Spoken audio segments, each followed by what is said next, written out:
எல்லாரும் அப்படி சுகம், நான் நல்ல சுகம், நீங்களும் நல்ல சுகமாக இருக்கணும்னு சொல்லி இறைவனை பிரார்த்தனை செய்து கொண்டு இன்னைக்கு நாங்கள் வந்து பிஎஸ் பிளாக்ல பேசிக்ல இருந்து டெய்லரிங் கிளாஸ் ஒவ்வொரு பகுதியாக பார்த்து கொண்டு வரோம். அந்த வகையில் நாங்கள் முதலாவதாக பார்த்த நாங்கள் அதாவது துண்டு தையலை நாங்கள் நிறைய பார்த்துட்டோம். அதுக்கு அடுத்ததாக 2வது பகுதியாக நாங்கள் பார்த்தது மிஷினின் பாகங்கள், அதை தைக்கிற அதாவது மிஷினின் பாகங்கள், அதே நேரம் வந்து தைக்கிற முறைகள், இதெல்லாம் பார்த்துட்டோம். 3வதாக நாங்கள் இப்ப பார்க்கிறோம், அதாவது 3வது ஸ்டெப்ல நாங்கள் நிக்கிறோம். அந்த 3வது ஸ்டெப் என்னன்னா குழந்தைகளுக்குரிய ஆடைகள், அதை நாங்கள் நிறைய இப்ப பார்த்து கொண்டு வரோம். நீங்களும் இந்த டெய்லரிங் கிளாஸுக்கு இப்பதான் புதிதாக வாரீங்கன்னா மறக்காம நீங்க பிளேலிஸ்ட்ல போய் பாருங்க ஃப்ரெண்ட்ஸ். அதாவது துண்டு தையல்களை பார்த்து படியுங்கள். அதே நேரம் வந்து நோட்ஸ்களை நீங்க கவனிங்கள், நோட்ஸ்களை கொஞ்சம் பாடமாகுங்கள்.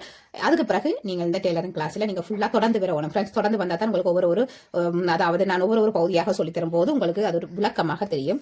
அது மட்டும் இல்ல, அதாவது ஆரம்பத்தில் ஆர்வமாக வந்துட்டு பிறகு நீங்கள் வீடியோ பார்க்காம இருக்கிறீங்க, அப்படி இல்ல ஃப்ரெண்ட்ஸ். நாங்க பேசிக்கும் தெரிய வேணும். அதே அதுக்கு பிறகுதான் எங்களுக்கு முக்கியமான தையல்கள் எல்லாம் இருக்குது. ஆடைகள் வடிவமைக்கிறது, எப்படி ஒவ்வொரு ஆடைகள் ஒவ்வொரு மாடல்ல நாங்கள் எப்படி தைக்கிறோம்னு சொல்லி எல்லாமே நான் சொல்லி தர போறேன். அப்ப எங்களுக்கு பேசிக்கும் கட்டாயமா தேவை. அடுத்தடுத்த ஸ்டெப் நாங்கள் எடுத்து வைக்க ஆரம்ப தையல் எங்களுக்கு கட்டாயமாக தேவைப்படும். அப்ப அப்படி இருக்க நீங்கள் ஒவ்வொன்றையும் நீங்கள் மிஸ் பண்ணாமல் தொடர்ந்து வாருங்க ஃப்ரெண்ட்ஸ். முக்கியமாக இந்த வீடியோக்களை ஸ்கிப் பண்ணி பார்க்காதீங்க. நீங்க ஸ்கிப் பண்ணி பார்த்தீங்கன்னா உங்களுக்கு விளங்காம இருக்கும். நான் அதாவது நேத்து நான் வீடியோ போட்டதில்ல, அதாவது ஒரு சிஸ்டர் கிட்ட இருந்தவங்க நீங்கள் நிறைய ஸ்டிச்சிங் நீங்க போட்டிருக்கிறீங்க, ஏன் பேக் ஸ்டிச்சம் இதை மட்டும் போட சொல்றேன், பேக் ஸ்டிச்சம் மட்டும் சொல்றீங்கன்னு சொல்லி அதுல போட்டு கிடந்தது. உண்மையில் எனக்கு சந்தோஷமாக இருந்தது. ஏனென்றால் நான் இப்ப சொல்லி தரும் போது உண்மையில் அதை ஸ்கிப் பண்ணாமல் பார்த்திருக்கிறீங்க, கவனிச்சிருக்கிறீர்கள். நான் அதைத்தான் நான் எதிர்பார்த்தேன். அதாவது யாராவது நீங்கள் அதாவது நீங்கள் இதை கேட்பீங்கள் சொல்லி நான் எதிர்பார்த்து கொண்டிருந்தேன். நான் உண்மையில் கேட்டிருக்கிறீங்க, சந்தோஷம். நிறைய பேர் வந்து அதுல வர ஸ்டிச்சிங் ஃபுல்லாவே நீங்க போட்டிருக்கிறீங்க, உண்மையில் சந்தோஷமாக இருக்குது. எல்லோருமே மிகவும் உன்னிப்பாக அவதானமாக பார்த்து படிக்கிறீங்க, உண்மையில் எனக்கு சந்தோஷமாக இருக்குது.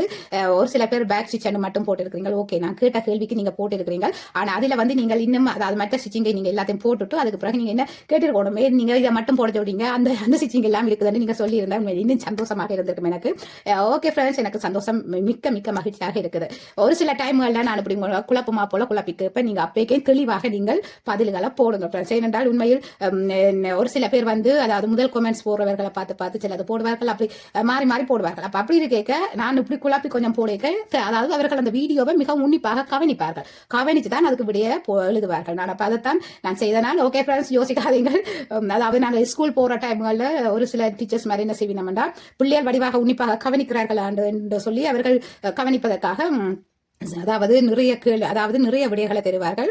தந்துட்டு அதாவது ஒரு கேள்விக்கு நிறைய விடைகளை தந்துட்டு அதாவது ஒரு விடையை மட்டும் போட சொல்லுவார்கள். அப்ப ஒரு விடையை மட்டும் போட சொன்னா அப்ப அங்க 4-5 விட சரியாக இருக்கும். அப்ப இவர்கள் ஒன்றை மட்டும் போட சொல்கிறார்கள் என்று சொல்லி ஒரு சில பேர் வந்து கேட்பின, அதாவது ஆசிரியரை கேட்பின, ஏன் இப்படி போட சொல்றீங்க. ஒரு சில பேர் கேட்கவே மாட்டேன்னா பயத்தில இருந்துருவினா, அந்த ஒரு விடையை மட்டும் போட்டுட்டு இருந்துருவினா பயத்தில. இன்னொரு சில பேர் இருக்கிறீங்கன்னா ஒன்றுமே போடாம இருந்துருவினா. அப்ப என்னுடைய கிளாஸுக்கு இப்ப வாரவர்கள் உண்மையில் எல்லோருமே நல்ல தெளிவாக போடுகிறீர்கள். ஒரு சில பேர் பயப்படுறீங்க, பயப்படாமல் தெளிவாக நீங்கள் ஆன்சர்களை சொல்லுங்க ஃப்ரெண்ட்ஸ். ஓகே ஃப்ரெண்ட்ஸ், வீடியோவை கவனமாக பார்த்து நல்லபடியாக படித்து வாருங்கள் ஃப்ரெண்ட்ஸ். எல்லோருக்குமே வாழ்த்துக்கள், எல்லோரும் தொடர்ந்து வாருங்கள். உண்மையில் மிகவும் சந்தோஷமாக இருக்குது. நான் கேட்கிற கேள்விகளுக்கு தொடர்ந்து ஒரு கொஞ்சம் பேர் அதாவது கிளாஸை மிஸ் பண்ணாமல் தொடர்ந்து வந்து கொண்டிருக்கிறீங்க, உண்மையில் சந்தோஷமாக இருக்குது. படிங்க ஃப்ரெண்ட்ஸ். என்ன பொறுத்தவரைக்கும் கடைசி ஒரு ஆளுக்காவது நான் அந்த டெய்லரிங் கிளாஸை ஃபுல்லாக சொல்லிக் கொடுக்கணும்னு சொல்லி என்னுடைய ஆசை நிறைவேற வேணும். அதே நேரம் வந்து நீங்களும் நல்லாக டெய்லரிங் படிச்சு வர வேணும்னு சொல்லி அதாவது நீங்களும் நன்றாக டெய்லரிங் கிளாஸ் படிச்சு நல்ல ஒரு நிலைக்கு வரணும்னு சொல்லி நானும் வாழ்த்துறேன் ஃப்ரெண்ட்ஸ். ஓகே ஃப்ரெண்ட்ஸ், பாருங்கள், நாங்கள் இன்றைக்கு வீடியோக்குள்ள போகலாம்.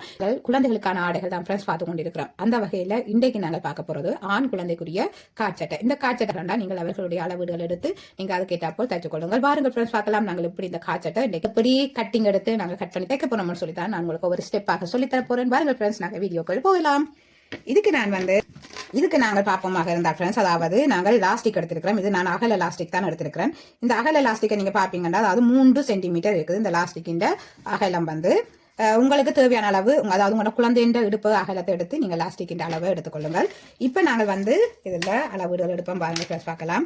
நான் இதுல வந்து லைனிங் கிளாத் தான் எடுத்திருக்கிறேன். உங்கள்ட்ட என்ன துணி இருக்கோ நீங்கள் அதை எடுங்கள். கூடுதலாக நீங்கள் காட்டன் துணி எடுக்கிறது நல்லது ஃப்ரெண்ட்ஸ். ஏனென்றால் இப்ப நீங்க பழகிறீங்கன்னா நீங்க என்ன துணியிலையும் பழகிக் கொள்ளலாம். அதே நேரம் நீங்க குழந்தைக்கு நீங்க தைச்சு போறீங்கன்னா காட்டன் துணி நல்லது. உண்மையில் காட்டன் துணி அதாவது வெயில் நாடுகள்ல, அதாவது எங்க ஸ்ரீலங்கா, இந்தியா போன்ற நாடுகளுக்கு அதாவது சரியான புக்கியாக இருக்கும். அப்ப அப்படி இருக்க காட்டன் துணி மிகவும் ஒரு நல்லதாக இருக்கும், குழந்தைகளின் உடல் ஆரோக்கியத்துக்கு நல்லதாக இருக்கும்.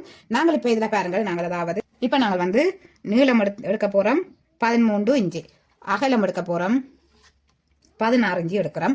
பாருங்கள், பார்க்கலாம் நாங்கள் இதை இப்படி நாங்கள் மடித்து இந்த கட்டிங் எடுக்க போறோம்னு சொல்லி நாங்கள் முதல் அதாவது இந்த துணியை ஒரு கம் அடிப்போம். ஒரு கம் அடிச்சிட்டு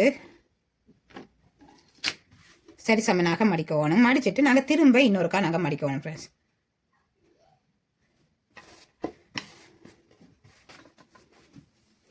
இப்போ பாருங்க ஃப்ரெண்ட்ஸ் நாங்கள் இப்போ மடிச்சாச்சு. மடிச்சா பிறகு இதில் 4 பீஸ் வர போது பாருங்க பார்க்கலாம் இப்படி அளவு எடுக்கலாம்னு சொல்லி இதில் இருந்து நாங்கள் அதாவது மேலுக்கு இருந்து நாங்கள் 1/2 இன்ச்சு நாங்கள் எடுக்கிறோம். இது வந்து எங்களுக்கு தையலுக்குள்ளே போகுது. மேலுக்கு நாங்கள் பேண்டு பொறுத்த வேணும். அப்போ எங்களுக்கு தையலுக்குள்ளே போகுது.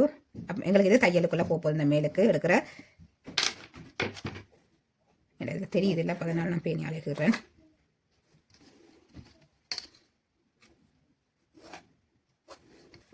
அதாவது 1/2 இன்ச்சு நாங்கள் மேலுக்காக விட்டு இருக்கிறோம். அதே நேரம் வந்து இந்த கீழ் பகுதியில இருந்து நாங்கள் மடிச்சு தைக்கிறதுக்காண்டி நாங்கள் 1 இன்ச்சு விடுறோம் ஃப்ரெண்ட்ஸ். இதையும் நாங்கள் நேர்கோட தீருவோம்.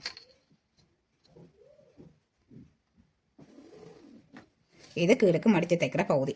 இனி நாங்கள் வந்து நாங்கள் இதுல இருந்து அதாவது 1/2 இன்ச்சு நாங்கள் எடுக்கிறோம். 1/2 இன்ச்சு எடுத்துட்டு நாங்கள் இதுலையும் நாங்கள் நேர்கோடு 1/2 இன்ச்சு நாங்கள் எடுத்துட்டு நாங்கள் இதில் நேர்கோடு கீறுவோம். அடுத்ததாக நீங்க பாப்பீங்கன்னா இதுல இருந்து எங்களுக்கு அதாவது 4/2 இன்ச்சு எடுக்க போறோம். 4/2 இன்ச்சு எடுத்துட்டு இதுல நாங்கள் நேர்கோடு கீறவோம். 4/2 இன்ச்சு எடுத்துட்டு நாங்கள் இதுல நேர்கோடு கீறுவோம். நேர்கோடு கீறிட்டு அதுக்கு பிறகு இதுல இருந்து நாங்கள் அதாவது 1/2 இன்ச்சு எடுத்துட்டு நாங்கள் இதுல வளைவு எடுக்க வேணும். அதாவது இதுல வளைவு எடுத்துட்டு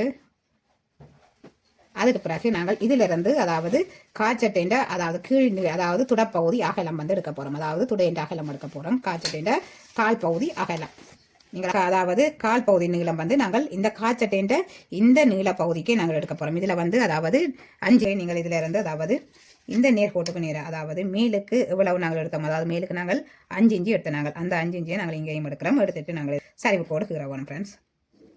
சரிவு கோடு கீறிட்டு அதுக்கு பிறகு இதில் அதாவது இந்த 1 இன்ச்சு அளவுக்கு நாங்கள் இப்படி இதுலையும் இப்படி சரிவு கோடு கீறோம். காரணம் வந்து இது நாங்கள் இப்படி மடித்து தைக்க போகிறோம். நீங்கள் இப்படி நேர்கோடாவை நீங்கள் இப்படி கீறி எடுத்தீங்கன்னா உங்களுக்கு அது விளங்காது. இதில் நாங்கள் மடித்து தைக்கிற இந்த பகுதியண்டு. அப்போ அதனால் இது கோடு கீறினதால உங்களுக்கு விளங்கும் இது நாங்கள் மடித்து தைக்கிற பகுதின்னு சொல்லி. ஓகே ஃப்ரெண்ட்ஸ் பாருங்கள், நாங்கள் இந்த கட்டிங்கை கட் பண்ணி போட்டு பார்க்கலாம்.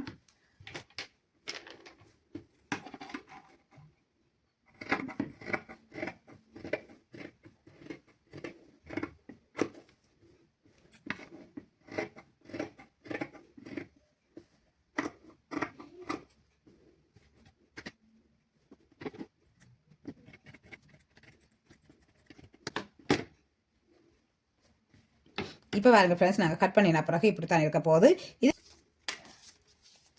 இதில் பாருங்க ஃப்ரெண்ட்ஸ், நாங்கள் மேலுக்கு நாங்கள் பேண்டு பொருத்த போகிறோம். இந்த பேண்டு எடுத்திருக்கிறேன். பேண்டுக்கு நான் வந்து 2.25 இன்ச்சு எடுத்திருக்கிறேன் பேண்டுக்கு.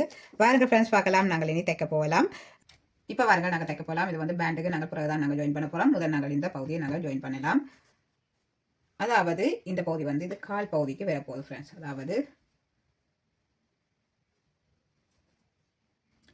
இப்போ பாருங்க ஃப்ரெண்ட்ஸ் பார்க்கலாம். அதாவது நீங்கள் இந்த பகுதியை நீங்கள் அதாவது குண்டு பின்னால நீங்கள் பிட் பண்ணி பாருங்க. பிட் பண்ணி இந்த 2 சைட்டை நீங்கள் பிட் பண்ணி போட்டு நீங்கள் எடுத்து பாருங்க. இப்போ நாங்கள் வந்து தைக்க போகலாம் பாருங்க ஃப்ரெண்ட்ஸ். நாங்கள் முதல் வந்து இந்த பகுதியை தான் நாங்கள் தைக்க போகிறோம். நீங்கள் தைக்க முதல் இதில் வந்து நீங்கள் மார்க் பண்ணுங்கள். அதாவது 1 சென்டிமீட்டர் சீம் பகுதி எடுத்து நீங்கள் இதில் சுற்றி வர நீங்கள் இதில் மார்க் பண்ணுங்கள். ஏன்னா இந்த பகுதி எங்களுக்கு தைக்கும் போது அதாவது இப்போ பேசிக்காக நாங்கள் இப்போ தான் மிஷினில் தைக்க ஆரம்பிச்சிருக்கிறோம்னா எங்களுக்கு தையல் வந்து நீராக வராது. அதனால் நீங்கள் இப்படி நீங்கள் 1 சென்டிமீட்டர் நீங்கள் சீம் எடுத்துட்டு அதுக்கு பிறகு நீங்கள் இதில் தைக்கலாம். நான் இப்போ வந்து சுற்றி வர எல்லா பகுதியிலையுமே நான் இதில் வந்து மார்க் பண்ணி விட போகிறேன். அப்படி நாங்கள் மார்க் பண்ணிட்டோம்னா எங்களுக்கு இன்னும் ஈஸியாக இருக்கும்.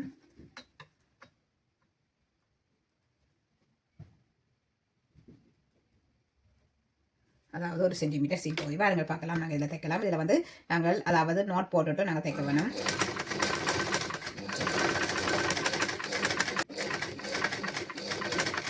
அதாவது மெதுவாக தையுங்கள் ஃப்ரெண்ட்ஸ். அவசரம் இல்லாமல் மெதுவாக தையுங்கள். இதில் வந்து நாங்கள் திரும்பவும் நோட் போட வேணும்.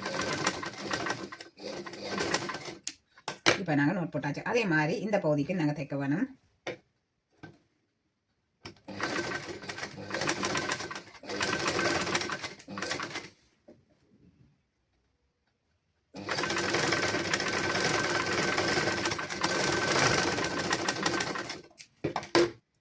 இப்போ நாங்கள் 2 பகுதியும் நாங்கள் தைச்சாச்சு ஃப்ரெண்ட்ஸ். தைச்சா பிறகு நாங்கள் இந்த நடுப்பகுதியை இப்படி விரிச்சு வைக்கணும். விரிச்சு வச்சவங்களுக்கு பார்க்கும்போது அதாவது பின்பகுதி முன்பகுதி இது வந்து காய்க்கு வரப்போகுது. இது மேலுக்கு இடுப்பு பகுதிக்கு இருக்க போகுது. ஓகே ஃப்ரெண்ட்ஸ் பாருங்கள், நாங்கள் இது வந்து இந்த பகுதியை நாங்கள் மடித்து தைக்க வேணும். இப்போ நாங்கள் வந்து இந்த கால் பகுதியை தைப்போம் ஃப்ரெண்ட்ஸ். இதில் 2 மெத்தட் இருக்குது. நான் முதல் ஈஸியான மெத்தட் தான் நான் உங்களுக்கு சொல்லித்தரேன். அடுத்த மெத்தட் நான் அடுத்தடுத்த கிளாஸில் நான் உங்களுக்கு தைச்சு ஷார்ட்ஸ்கள் நான் தைச்சு காட்டும் போது உங்களுக்கு அந்த மெத்தட்டை காட்டுறேன். இப்போ பேசிக்காக நாங்கள் பழகும் போது இந்த ஈஸியான மெத்தட்டை பார்க்கலாம். இதில் நாங்கள் இப்போ வந்து அதாவது நாங்கள் தைக்கிறதுக்கு விட்ட இந்த பகுதியை எடுத்து நாங்கள் மடித்து போட்டு தைக்கலாம்.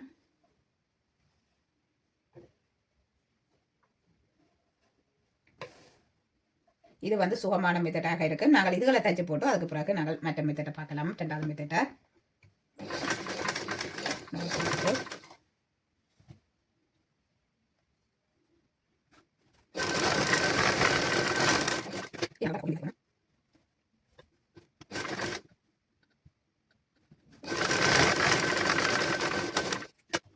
இப்போ நாங்கள் 2 பகுதியும் நாங்கள் தைச்சாச்சு. தைச்சா பிறகு நாங்கள் இந்த பகுதி இப்படி விரிச்சிட்டு அதாவது இந்த கீழ்கால் பகுதியை அதாவது கீழ்த்தொட பகுதியை நாங்கள் இப்படி சரிசமனாக நாங்கள் இப்படி எடுத்துக்கொண்டு நாங்கள் தைக்க வேணுமே. இந்த மெத்தட் மிகவும் ஈஸியாக இருக்கும். அடுத்த மெத்தட் நான் அடுத்த வீடியோவில் நான் சொல்லித்தரேன். இதில் வந்து அதாவது 1 இன்ச்சு நாங்கள் சீம் எடுத்து போட்டு நாங்கள் இதில் தைக்க வேணும். இந்த நடு சென்டர் பகுதியில் 2ம் ஒரே மாதிரி ஜாயின், அதாவது இந்த நடு சென்டர் பகுதி 2 நாங்கள் தைச்ச பகுதியும் ஜாயின் பண்ணுற மாதிரி பார்க்கணும் ஒரு இடத்துல. அதுக்கு பிறகு இந்த பகுதி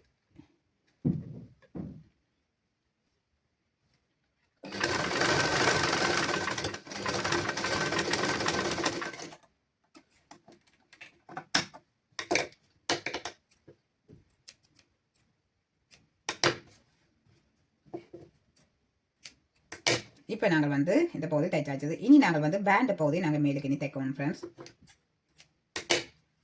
பாருங்கள் பார்க்கலாம் நாங்கள் பேண்ட் பகுதி இப்படி தைக்க போகிறோம்னு சொல்லி.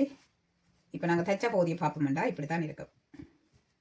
அதாவது இப்போ நாங்கள் தைச்ச பகுதியை பார்ப்போம்டா இப்படி தான் இருக்கும்.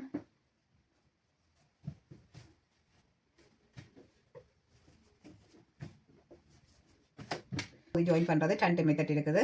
ஒன்று வந்து நாங்கள் இப்படி நோமலாக பொறுத்துறது, இன்னொரு மெத்தட் இருக்குது. அதாவது இந்த பொருத்தி நடு தெரியாமல் நாங்கள் சுற்றி வர நாங்கள் எடுக்கணும். அதாவது முதலே நாங்கள் ஜாயின் பண்ணிட்டு இந்த சைட்டை நாங்கள் ஜாயின் பண்ணிட்டு இந்த கால் பொறுத்துற இந்த பக்கத்தை ஜாயின் பண்ணிட்டு அதுக்கு பிறகு இந்த பகுதியை நாங்கள் மடித்து தைக்கிறது. அதெல்லாம் நான் வந்து உங்களுக்கு ஸ்கூல் யூனிஃபார்ம் ஆண் பிள்ளைன்ற காய்ச்சட்டை நாங்கள் தைப்போம். அப்பேக்க நான் உங்களுக்கு சொல்லித்தரலாம் அந்த மெத்தட். இப்போ நான் அடுத்த மெத்தட்டை நாங்கள் அடுத்த வீடியோவில் பார்க்கலாம். இப்போ நாங்கள் இதுக்கு வந்து பேண்ட் பகுதி நாங்கள் ஜாயின் பண்ண வேணும். பாருங்கள் ஃப்ரெண்ட்ஸ், அதாவது இந்த பேண்ட் பகுதியை நாங்கள் இப்போ ஜாயின் பண்ணுவோம். சுற்றி வர நாங்கள் இதில் தைப்போம். அதாவது இந்த ஜாயிண்ட் பகுதியிலேருந்து நாங்கள் தைச்சு கொண்டு போவோம். 1 சென்டிமீட்டர் சீம் பகுதி எடுத்து நாங்கள் அதிலேருந்து நாங்கள் தைச்சு கொண்டு போவோம். இதில் உங்களுக்கு நேராக தைக்கிறது கஷ்டமாக இருந்தால் நீங்கள் அதாவது மார்க் பண்ணி போட்டு தையுங்கள். இதில் நோட் போட்டுட்டு நாங்கள் தைப்போம்.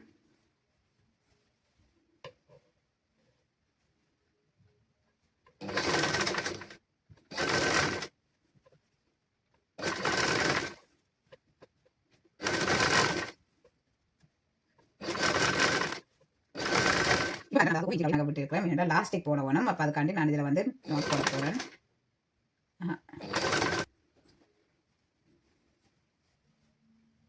இப்போ வாங்க ப்ளஸ் நாங்கள் தைச்சாச்சு. தைச்சா பிறகு இந்த பகுதியை பார்ப்பீங்கன்னா இப்படி தான் இருக்கும். நாங்கள் இதுக்கு வந்து இப்போ நான் இதில் ஓப்பன் பண்ணல. நாங்கள் இனி இந்த லாஸ்டிக்கை நாங்கள் மடித்து இதை போடும்போது தான் நாங்கள் ஓப்பன் பண்ண போகிறோம்.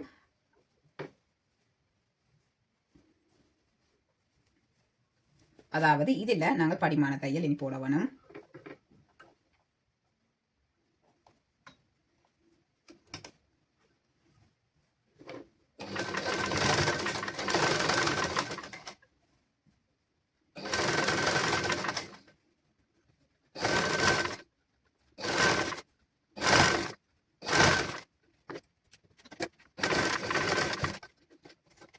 தைக்கணும் ஃப்ரெண்ட்ஸ். இதிலிருந்து அதாவது 1 சென்டிமீட்டர் சீம் எடுத்து நாங்கள் உள்பகுதிக்கு இப்படி மடித்து போட்டு சுற்றி வர நாங்கள் இது தைக்கணும். இதில் அதாவது 1 இன்ச்சு நாங்கள் இடைவெளி விடணும். காரணம் வந்து நாங்கள் லாஸ்டிக்கு போடுவதற்காக. வாருங்கள் ஃப்ரெண்ட்ஸ் பார்க்கலாம். நாங்கள் தைச்சிட்டு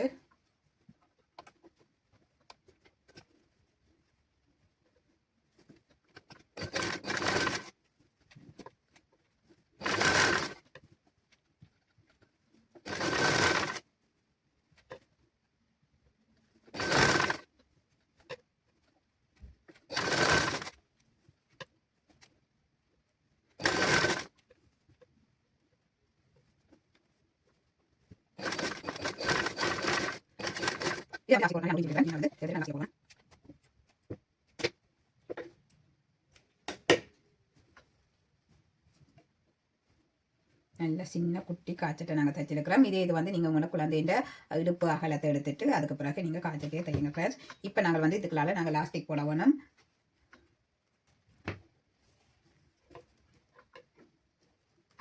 அதாவது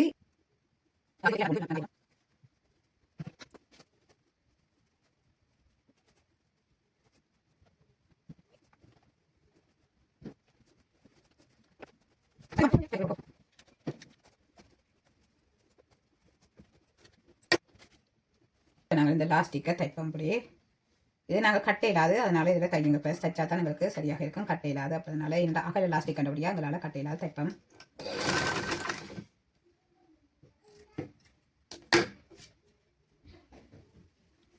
இப்போ நாங்கள் வந்து இதை அப்படி உள்ளுக்காக தள்ளிட்டு நாங்கள் இந்த பகுதியிலே நாங்கள் தைக்க வேணும்.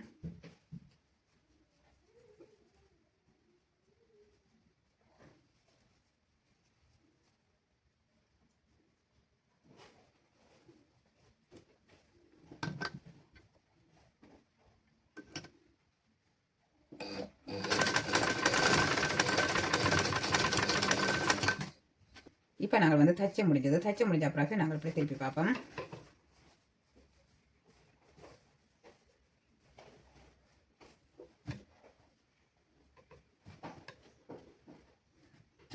இப்போ பாருங்க ஃப்ரெண்ட்ஸ், நாங்கள் தைச்சு முடிஞ்சது மிகவும் நல்ல ஒரு நீட்டாக தைச்சிருக்கிறோம்.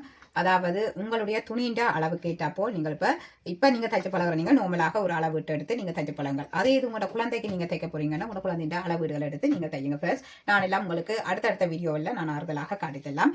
இப்போ நாங்கள் வந்து பேசிக்காக நாங்கள் பழகிக்க நார்மலான ஒரு அளவீடுகள் எடுத்து நாங்கள் பழகலாம் ஃப்ரெண்ட்ஸ். அதே நேரம் வந்து நீங்கள் உங்களோட குழந்தைகளுக்கு நீங்கள் தைச்சு கொடுக்க போறீங்கன்னா குழந்தைகள அளவீடுகள் எடுத்து நீங்கள் அதுக்கு ஏற்றா போல் தைச்சு கொடுங்க ஃப்ரெண்ட்ஸ். நான் எல்லாம் அதெல்லாம் பிறகு ஆறுதலாக உங்களுக்கு நான் ஒவ்வொரு வீடியோ நான் உங்களுக்கு அதாவது தைச்சு காட்டுவேன். அதாவது குழந்தைகள் எப்படி நாங்கள் அளவீடுகள் எடுத்து இந்த காய்ச்சல் எல்லாம் தைக்கிறேன்னு சொல்லி நான் உங்களுக்கு சொல்லி தருவேன். இது வந்து நாங்கள் பேசிக்கா நாங்கள் தைக்கும் போது நார்மலான ஒரு அதாவது இப்போ நாங்கள் வந்து தைச்சு முடிஞ்சது ஃப்ரெண்ட்ஸ். அதாவது மிஷின் இல்லாதவர்கள் நீங்கள் வந்து பேக் ஸ்டிச் தையுங்க இந்த உள்பகுதிகளுக்கு. அதே நேரம் வந்து நீங்கள் இதில் இந்த பேண்ட் பகுதி நீங்கள் ஜாயின் பண்ணி நீங்கள் திருப்பும் போது இதில் நீங்கள் வந்து படிமான தையல் போடுங்க ஃப்ரெண்ட்ஸ். படிமான தையல் போட்டுட்டு நாங்கள் இதெல்லாம் அதே நேரம் வந்து இந்த கால் பகுதி இதுகளுக்கு எல்லாம் வந்து நீங்கள் அதாவது பேக் ஸ்டிச் நீங்கள் தையுங்க ஃப்ரெண்ட்ஸ். இப்போ நாங்கள் வந்து தைச்சு முடிஞ்சது மிகவும் அழகாக தைச்சிருக்கிறோம். அது இது நீங்கள் உங்களோட குழந்தைகளுக்கு நீங்கள் தைக்கிறதா உங்களோட குழந்தைகள அளவீடுகள் எடுத்து தையுங்கள். நான் இப்போ அளவீடுகள் எடுத்து தைக்கிறதெல்லாம் வந்து நான் அடுத்தடுத்த வீடியோவில் நான் உங்களுக்கு அளவீடு அதாவது குழந்தைகள அளவீடு எடுத்து இப்படி தைக்கிறேன்னு சொல்லி நான் சொல்லி தருவேன். இது நாங்கள் இப்போ வந்து பேசிக்காக நாங்கள் தைச்சு பழகிறது இது ஃப்ரெண்ட்ஸ். இதே நீங்கள் தைச்சு பழகிட்டீங்கன்னா நீங்கள் உங்களோட குழந்தைகளுக்கு வடிவாக அளவீடுகள் எல்லாம் எடுத்து தைக்கலாம் ஃப்ரெண்ட்ஸ். நான் உங்களுக்கு அதாவது நான் ஆறுதலாகத்தான் காட்டி தருவேன். இப்போ நாங்கள் வந்து பழகி கொண்டு போறோம். அதாவது ஒவ்வொரு உடுப்புகளாக நாங்கள் சின்ன சின்னனாக நாங்கள் தைச்சு பழகி கொண்டு போறோம். அதுக்கு பிறகு நாங்கள் ஆக்கல்ல அளவு எடுத்து நாங்கள் எப்படி தைக்கிறோம் சொல்லி நான் உங்களுக்கு காட்டி தருவேன். ஓகே ஃப்ரெண்ட்ஸ், வாருங்கள் இன்றைக்குரிய வினாவை பார்ப்போமாக இருந்தால் அதாவது இந்த சோர்ஸ் தைக்கிறதுக்கு அதாவது மிஷின் இல்லாதவர்கள் தைக்க வேண்டிய டெண்ட் ஸ்டிச்சிங் நான் சொல்லியிருக்கிறேன். அந்த டெண்ட் ஸ்டிச்சிங்கை நீங்க என்னென்ன பேருன்னு சொல்லி கமெண்ட்ஸ்ல பதிவு செய்யுங்கள். அதாவது சொல்லி சொல்லுங்க ஃப்ரெண்ட்ஸ். ஓகே ஃப்ரெண்ட்ஸ், பாருங்கள் அடுத்த வீடியோவில் சந்திப்போம். லைக் பண்ணுங்கள், ஷேர் பண்ணுங்கள், சப்ஸ்கிரைப் செய்யுங்கள். அருகில் வரும் பெல் பட்டனை கிளிக் பண்ணுங்கள். தேங்க்யூ, பாய்.